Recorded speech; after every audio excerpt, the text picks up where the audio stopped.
नमस्कार, आपण पाहता हिरकणी न्यूज। हिरकणी न्यूज प्रत्येक क्षण ताज्या घडामोडी आणि महत्त्वाच्या प्रत्येक बातमीसाठी नेहमी तत्पर। खुनातील संशयित सांगली कारागृहातून पळाला, शोधासाठी पथके रवाना।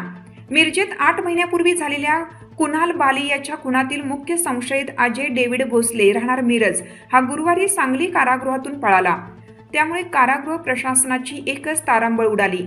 भोसलेच्या शोधासाठी तात्काळ वेगवेगळ्या ठिकाणी पथके रवाना करण्यात आली।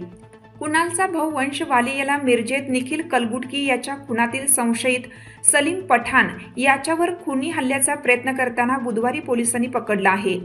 त्यानंतर गुरुवारी वंशचा भाऊ कुणाल वाली याच्या खुनातील संशयित अजय भोसले हा कारागृहातून पसार झाल्याचा प्रकार घडला आहे। सध्या कारागृहात सार्वजनिक बांधकाम विभागामार्फत काही काम सुरू आहे। गुरुवारी सकाळी अजय भोसले यांनी पळून जाण्याची संधी मिळताच कारागृहातून बाहेर धूम ठोकली। तो पळाल्याचे समजताच तात्काळ कारागृह प्रशासन सतर्क झाले।